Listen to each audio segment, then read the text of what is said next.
ازيك يا عزيزي؟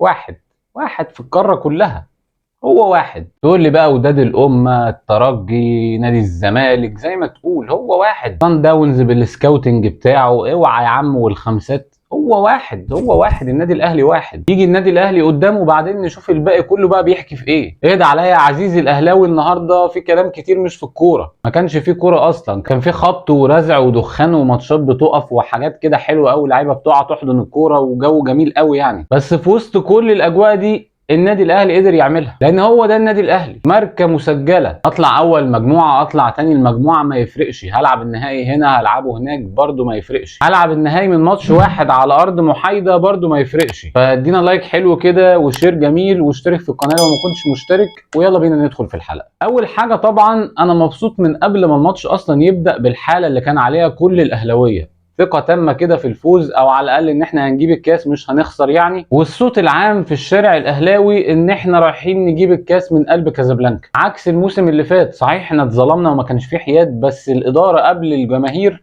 كانت بتتكلم على الظلم وي وي وي، وفي الاخر ده اتنقل للعيبة، واللعيبه بقى عندها شماعه من قبل ما الماتش يبدا ان احنا كده كده خسرانين. وده اللي حصل، والحمد لله ان مجلس الاداره اتعلم من الدرس ده السنه دي، وما كانش فيه اي كلام على تحكيم ولا الحكم الليبي اللي كان هنا في القاهره ولا اي مشاكل. لعيبه قافله على نفسها، مركزه في الماتش. 90 دقيقه هننزل نحارب كوره وان شاء الله هنجيب الكاس. طبعا اول ما الشوط الاول بدا نزل مستر كولر بنفس التشكيله، باستثناء بس انه غير مصطفى شوبير بمحمد الشناوي عشان الخبرات وعشان الاجواء في المغرب والكلام اللي احنا عارفينه ده. ولكن بعد 5 دقائق كده بدانا نلاقي الاهلي بيرد ورا، وفريق الوداد بينطلق من كل حته، وتحس كده ان كان في حاله توتر غير مبرره من لعيبه النادي الاهلي. الاهلي مش عارف يمسك كوره ولا ينقل اللعبتين على بعض، وتحس ان في كسل دفاع من اللعيبه بتاعتنا، سواء بيرسي تاو او حسين الشحات. وجبهه ونجم على علي معلول دي كانت حكايه، وحسين الشحات كان اوت اوف فورم خالص النهارده، او مش اوت اوف فورم، هو ما كانش مركز تقريبا في الماتش، نازل بيتخانق بس. وفعلا لعيبه الوداد قدرت تخرجه من الحاله الفنيه العاليه اللي هو كان عليها. حمدي فتحي نازل يتخانق، اللعيبه بتعمل فاولات في اماكن المفروض ما نعملش فيها فاولات، لان احنا عارفين ان راس مال الوداد في الضربات الثابته. طب ربنا سترها معاك والشناوي مسك واحده، ابعد بقى عن الليله دي. لا ما بنتعلمش، ويجي جون في الدقيقه 26 27 كده بعد فاول برده على علي معلول. انا شايف الكره ما فيهاش فاول، بس بشكل عام يعني الكره اتحسبت فاول. ويحط الجون الاول يحيى عطيه الله، والله ما عارف بقى وعلي معلول لمسها ولا نجم لمسها، المهم دخلت في كوره المفروض ما تخشش في الشناوي. يعني انا موقف محمد الشناوي عشان كوره زي دي. وللاسف كل الاهلاويه في صوت واحد قالوا برضو يا علي يا معلول. ورغم ان مفيش اي حاجه في الشوط الاول تدل على ان النادي الاهلي ممكن يرجع في الماتش ده، خصوصا بعد طريقه لعب الوداد بقى بعد ما جابوا الجون، الا اننا كاهلاويه جوانا حاجه كده بتقول ده النادي الاهلي هتيجي، هي كوره واحده وهتيجي. طبعا بعد الجون بقى كل سنه وانت طيب، لعيبه عماله تقع، اللعيب بيقع يحضن الكوره في نص الملعب وياخد فيها انذار مش مشكله، تعطيل وقت، قنابل دخان بتترمي، شماريخ، زي ما انت عايز تقول قول. حكم مش شايف الملعب اصلا فبيوقف الماتش. وانا مش فاهم بصراحه الحاجات دي بتدخل الملعب ازاي. هتقول لي ده التشجيع واحنا هنا اللي محبكينها عندنا. لا يا باشا، ما احنا بنتفرج على كوره في كل حته في العالم. مفيش منظر الدخان ده ما بنشوفوش غير في شمال افريقيا عندنا. الحاجات والادوات دي بتدخل الاستاد ازاي؟ كام ماتش وقف قبل كده بسبب الدخان اللي مغطي الرؤيه عن كل حد بما فيهم الحكم في الملعب. المهم تعملوا دخان، تعملوا شماريخ، تمثلوا ان شاء الله، تعملوا مسلسل ليالي الحلميه في قلب الملعب، البطوله في الجزيره. اللي كان قلقني بس في الشوط الاول هو ان مستر كولر نفسه كان متوتر. مستر كولر كان مركز مع التحكيم وبيعترض على كل حاجه، ووشه باين عليه التوتر، وده كان خوفي انه يتنقل للعيبه، لان اللعيبه فعلا ما كانتش عارفه تسيطر على نفسها جوه الملعب في الشوط الاول. يخلص الشوط الاول العقيم اللي ما فيهوش اي كوره 1-0، ويلا بينا نروح على الشوط الثاني. بين الشوطين انا كنت قاعد بدعي ربنا ان مستر كولر بس يلم اللعيبه ويهدوا، اللعيبه تهدى وتلعب كوره وتلمس لمستين على بعض.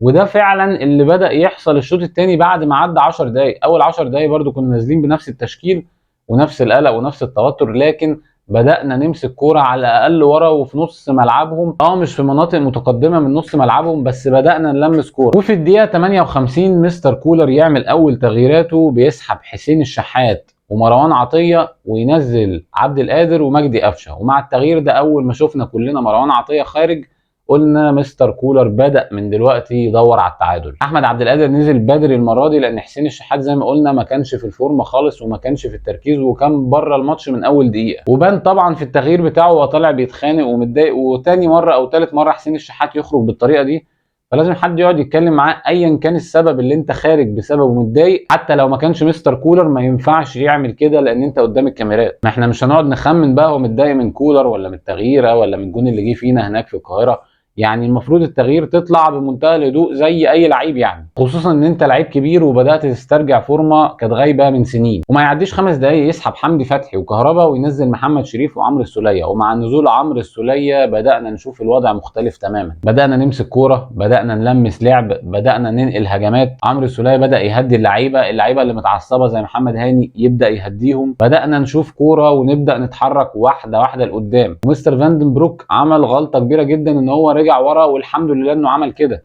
زي ما لعب قصادنا في الشوط الاول هنا في القاهره. ولما بدا يرجع لورا انا اتاكدت ان احنا باذن الله هيجي لنا التعادل. وما نستناش كتير، في الدقيقه 78 كورنر جميل من علي معلول يحط اوفر جميل جدا، ماركه مسجله تريد مارك علي معلول. ومحمد عبد المنعم يحط براسه عشان زي ما يعملها في صن داونز، زي ما يعملها في الرجاء، يعملها برضو قصاد الوداد. ماتشات مهمه جدا محمد عبد المنعم بيحط ماركة مسجلة بينه وبين علي معلول عشان نتعادل 1-1 ونجيب الكاس من قلب كازابلانكا. الجميل هنا ان بعد التعادل انا الماتش اللي فات قلت يا عم علي معلول انت من شمال افريقيا، نسيت الكورة بتتلعب ازاي في شمال افريقيا. لما جيت في مصر بدأ علي معلول يقع ويمسك السمانة ونلعب بقى لعب جميل كده، حاجة حلوة قوي يعني، وخناقات جميلة، خناقات لذيذة نشوفها في قلب الملعب. زي ما بيتعمل فيك اعمل يا باشا، هي القارة دي عايزة اللعب ده. وفي اخر 10 دقايق دول بالوقت بدل الضايع كنا ممكن نجيب على الاقل جون او اتنين، ده على الاقل. لكن تلاقي في رعونه كده، حتى مستر كولر كان بيتجنن على الخط. انا كنت عايز اقول له يا عم اللعيبه بتتدلع، رد بقى في نص ملعبك والعب ميديم بلوك، لان اللعيبه دي مش عايزه تخلص وانا خايف تفتح الدنيا منك تلاقي فجاه كوره بقت 2-1 نرجع نعقد الدنيا تاني. بس الحمد لله ربنا ستر عشان عندنا خط دفاع محترم بقياده لعيب سوبر اسمه محمد عبد المنعم، ويخلص الماتش 1-1 عشان نجيب الكاس ال11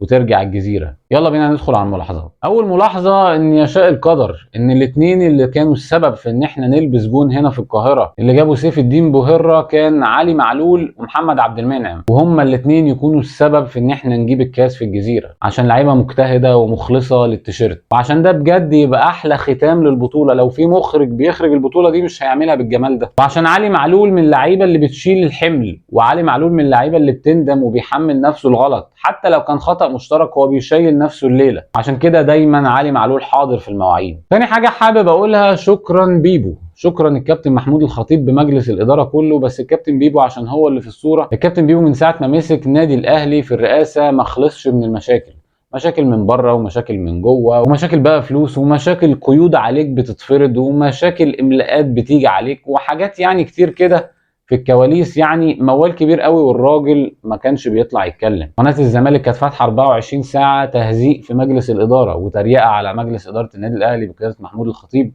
وبيتذكر اسمه، والراجل ما كانش بيطلع يتكلم رغم ان هو عنده قناه وممكن يطلع عادي يرد. الراجل ده مع مرور الوقت بيجي له حقه بالقانون، بيجي له حقه بالبطولات، بالانجازات، بالاهداف، بيجي له حقه بالانشاءات.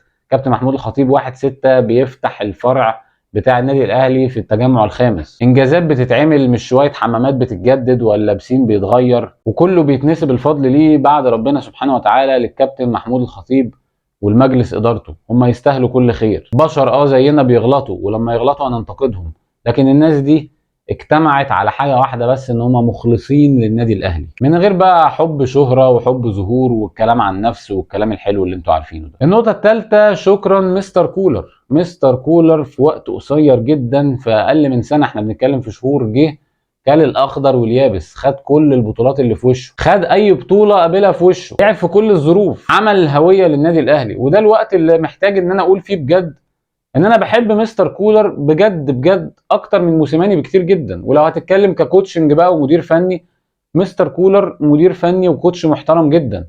موسيماني كان في ماتشات بيعمل فيها شغل كويس، بس كان برده معاه جزء كبير من الحظ. موسيماني كان بيركز كل مجهوده في ماتشات معينه وماتشات تانية لا، مستر كولر ماشي بسيستم واحد في اي بطوله بيدخلها. وعشان كده مش هتلاقي فرق مستوى بين النادي الاهلي في مختلف البطولات، هتختلف بس قصاد المنافس اللي انت بتلعب قدامه. لو منافس قوي قوي هيبان ان الفوارق مش عاليه قوي، بس برضه هتكسب لان في سيستم وفي نظام. مستر كولر انت معاه شفت كل اللعيبه تقريبا اللي في القايمه. موسيماني كان هم كام لعيب والباقي قاعد على الدكه. مستر كولر اشتغل بشكل علمي، اشتغل على البدني. النادي الاهلي كان سوري يعني مع موسيماني كان بيجي في الدقيقه 70 بتلاقي اللعيبه وقعت. هنا انت عندك 90 دقيقه، ولو الماتش مكمل 120 دقيقه اللعيبه كلها واقفه على رجليها. في جمل بتتعمل، في ضربات ثابته، في منظومه دفاعيه قويه جدا. احنا دخل معانا السنه اللي فاتت في الدوري مش عارف 27 ولا 28 جون، ما حصلتش في تاريخ النادي الاهلي. ده في الدوري مش في افريقيا. انت بتحكي السنه دي في كام جون يعني دخل فيك؟ لا، في منظومه محترمه، ولما بيحصل فيها خلل عادي زي اي نادي في الدنيا بترجع وتتظبط وتتصلح. مستر كولر بيعرف يتكلم قصاد الاعلام، ما بيوقعش نفسه في مشاكل، ما بيوقعش نفسه كمان في مشاكل مع مجلس الاداره بالتصريحات اللي بيعملها. فرق كبير قوي قوي قوي بين الاثنين. لازم نحافظ على مستر كولر بكل الطرق يا جدعان، ونقعده عندنا اطول فتره ممكنه، عشان كل ما الوقت هيقدم معاك كل ما هتاخد منه شغل احسن. ده كل ده الراجل سنه اولى اهلي، قفل القاره وقفل الدوري المصري وقفل يعني كل حاجه يا جدعان. فشكرا مستر كولر. النقطه اللي بعد كده هي خاصه بالحكم بملاك. الحقيقه انا كنت متوقع ان الاداء يبقى اسوأ من كده. في شويه تخاريف في النص كده وهجمه للنادي الاهلي، والراجل راجع يشوف الاصابه اللي متمثله في نص الملعب لفريق الوداد. بس بشكل عام الحكم ملوش اخطاء كارثيه، والحقيقه هو كان احسن من الحكم الليبي بكتير اللي كان موجود عندنا هنا في القاهره. فالحمد لله ان هي مشيت كده، ومشيت عدل ربنا والكاس جالنا. النقطة السادسة وهي خاصة بعمرو السولية. من تغييرة عمرو السولية بدأنا نمسك كورة، بدأنا نشوف كده اللعيبة هديت في الملعب. قائد بمعنى الكلمة، نزل يهدي اللي متضايق، نزل يهدي اللي متعصب، يلمس كورة، كوير بالمعنى الحرفي للكلمة. وده مش جديد على الجميل عمرو السولية أبو ليلى. ألف ألف مبروك يا كابتن ليك ولكل اللعيبة. النقطة السابعة إن نادي الزمالك المفروض يشكرنا. كان زمان الوداد لو لا قدر الله كان كسب كان قرب منك، وأنت دلوقتي لسه في المركز الثاني ب5 بطولات بقالك 20 سنة، فيعني ألف مبروك. المفروض تبارك لي يا معلم. واخر نقطه بقى ان انت تقول وتعيد وتزيد في كل انديه القاره دي، في صن داونز واللعب البرازيلي، في الوداد بقى وداد الامه، يعني قول زي ما امسك كل نادي كده وهاته. في الاخر هتكتشف ان لحد دلوقتي اللي بتكلم فيه ده القاره دي ليها بعبع واحد، والكلام ده بقوله الى ان يجد جديد، وان شاء الله مش هيجد جديد، وهيفضل النادي الاهلي مسيطر على القاره بره وجوه. نشوف ان شاء الله السنه الجايه النادي الاهلي في كاس العالم للانديه. تقريبا بقى يعني واخدينها ملاكي كده ان احنا كل سنه لازم نروح كاس العالم للانديه، والعالم كله اول ما بتيجي سيره كاس العالم للانديه عارف ان من افريقيا جاي النادي الاهلي. شهره عالميه وبراندنج وحاجات كتير قوي بنعرف قيمتها لما يعدي الوقت. الافضل بالنسبه لي النهارده محمد عبد المنعم نجم اللقاء الاول. يا جدعان محمد عبد المنعم ده كان ماسك بولي سامبو. بولي سامبو ده اصلا هداف الدوري المغربي ولاعيب كده قاطره بشريه حاجه يعني. اللعيب ده تقيل جدا. هل لو انت بعد ما شفت الماتش لو قلت لك تيجي نجيب سامبو ده هتقول لي اوكي؟ تقول لي يا عم لعيب عادي جدا، عشان معاه محمد عبد المنعم مش سايبه ومش مهنيه على اي كوره. لعيب سوبر بستايل يلعب في دوريات اوروبيه بشكل عادي جدا يعني. ربنا يستر كده ونحافظ على الراجل ده معانا. بالنسبه للاسوأ بقى النهارده فهم الاثنين اللعيبه اللي كانوا خارجين بره تركيز الماتش ومشغولين بس بالخناقات، حمدي فتحي وحسين الشحات. عموما الف الف مبروك للنادي الاهلي وجماهيره الفوز بالبطوله ال11، وان شاء الله الى مزيد من البطولات، ونحتفل بقى قريب جدا بالدوري ان شاء الله. ده كان كل حاجه النهارده، نشوفكم ان شاء الله في حلقه جديده. السلام عليكم.